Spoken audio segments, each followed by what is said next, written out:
Assalamualaikum warahmatullahi wabarakatuh. Magandang umaga, magandang tanghali at magandang gabi sa inyong lahat at sana nasa mabuti tayong kalagayan ngayon. Malakas na pangatawan at masigla. Masyaallah, alhamdulillah, bismillah. Syukran Allah, thank you very much Jesus Christ at binigyan na naman tayo ng bagong umaga, bagong pag-asa at bagong ginhawa. I-bless tayo ni Allah, i-bless tayo ni Jesus Christ sa araw-araw nating buhay at sa araw-araw nating paghahanap buhay. Lahat tayong mga OFW, lahat tayong mga immigrants, lahat tayong mga nilalang ni Allah at nilalang ni Jesus Christ sa ibabaw ng lupa, Luzon, Visayas, Mindanao. Ito na pala guys yung alaga ng daling ko dati. Ngayon lang tayo nakapag-upload ng video kasi masyado tayong busy. Sinubukan nating mga magnegosyo kaso nga lang hindi tayo guys, hindi tayo pinalad at subukan natin ituloy uli yung natin, yung page natin at YouTube channel natin sa magitan ng pag-upload ko sa mga pato na alaga natin at kung gaano ang sistema dito sa Abra sa pag-aalaga rin ng pato. Dito sa Abra kasi guys hindi ganong dito sa area namin hindi ganong matubig. Ibang area naman yung mga ibang area naman yung mga may malapit sa tubig at eto lang survival, sipag at tiyaga lang ang kailangan dito. Ayan guys, sineswerte naman sila, malusog naman sila at yung mga inahin natin medyo active sila sa pangingitlog at yung barako natin puro active din sa sa pag-aalaga ng mga babaeng inaasawa niya. Ayan guys. Papakita ko guys kung paano sila nagsusurvive sa tubig. Ayan guys, ganyan lang ang sistema. Yung lumang gulong ng truck. Hinati namin kaso lang matagal na matagal na namin gamit tong gulong na to nung nabubuhay pa yung mama ko. Ayan guys. Hindi sila pwede na rin silang maligo diyan kaso lang hindi na sila nasanay maligo yung mga pato. Hindi na sila nasanay kasi maliit yung lalagyan nila ng inumin at lalagyan nila ng pwede rin silang maligo diyan. Diyan na rin at araw-araw kong pinapalitan yan guys. Yan. Tapos ipapasyal ko kayo. Active sila sa awa ng Diyos at sa awa ng ni Allah. Active naman sila at malulusog naman yung mga alaga natin mga pato. At may mga halo na rin mga manok. Andyan. Yan yung mga manok natin. At ipapasyal ko kayo doon sa mga nangingitlog. May mga nangingitlog din na pato natin. Ayun guys yung nangingitlog. Ayan. Bali ilan yung nangingitlog ngayon dito? Isa, dalawa. Ayun naglilimlim na pala yan. Bali naglilimlim. Bali apat. Apat na yung naglilimlim na pato natin.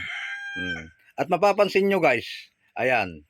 Nagtataka kayo, hindi ko ginamitan ng dalami o di kaya yung ng palay. Ang ginamit ko guys, pwede rin kayong gumamit ng dahon ng saging. Ayan, dahon ng saging. Ayang dahon ng saging na nilagay ko guys. Maganda rin na paglilimliman at babahayan ng pato yung dahon ng saging. Gustong-gusto na rin nila. Tignan nyo kung ilan yung pinipisahan ng natin, yung bibi natin, ng pato natin na to. Saglit lang ipapakita ko lang sa mga friends natin kung ilan yung marami. Marami siya. Ayan. Marami. Punta tayo sa kabila. Ito tumalon guys, kaso nga lang, ayan tumalon. Ayun yung yung pipisahan niyang itlog. Bilangin natin kung ilan. Ayan 5, 10,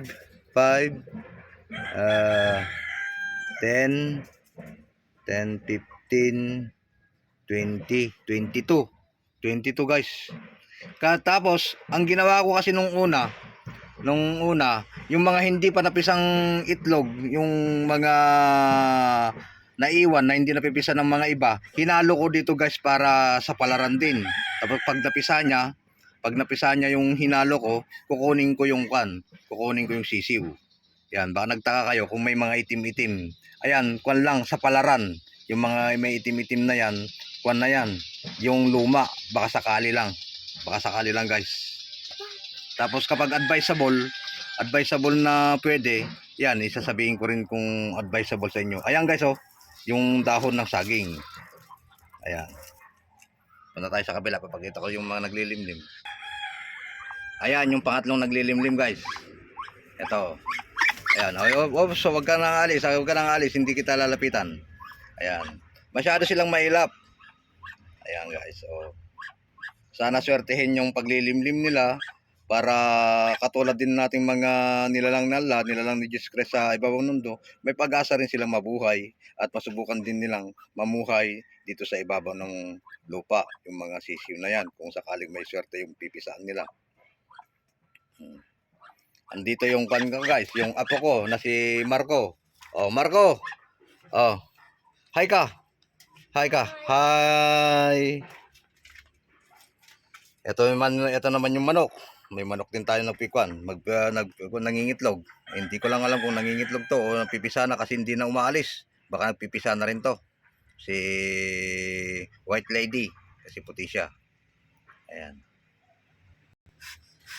Ito yung pang-apat guys na naglilimlim na pato. Ayan. Ayan siya. Yan. Inuulit ko ulit guys, advisable yung dahon ng saging. Yan. Ayan oh. Tested ko na. Kaya pinapakita ko na sa inyo habang naglilimlim sila sa pamamagitan ng dahon ng saging. Ayan. Hindi lang yung mga talahib o di kay mga dalami ang pwedeng paglilimliman ng pato guys. Pwede rin tong dahon ng saging. Ayan. Sige guys, at sana i-follow nyo yung page natin at yung YouTube natin para malaman ninyo at may share ko lahat yung mga ginagawa natin dito sa mga alaga nating pato. Sana makapulot din tayo ng mga bagong idea sa pag-aalaga ng pato. Hindi ko nasubukan to dati yung alam ko lang yung dalami lang, yung ng dahon lang ng palay ang pwedeng ilagay dun sa pag-iitlogan ng manok o di kaya pag-iitlogan ng pato. Pwede rin din pala yung tuyong dahon ng saging guys. Sige guys, salamat at paki-subscribe, paki-support yung YouTube at page natin. Yung page natin pala yung anak Tiabra at yung YouTube channel natin na Pumar Eduarte TV. Oh. Ingat-ingat kayo palagi, i-bless kayo ni Allah, i-bless kayo ni Jesus Christ sa araw-araw niyong buhay at sa araw-araw niyong paghahanap buhay. Bless you all, bless you all, bless you all. Assalamualaikum.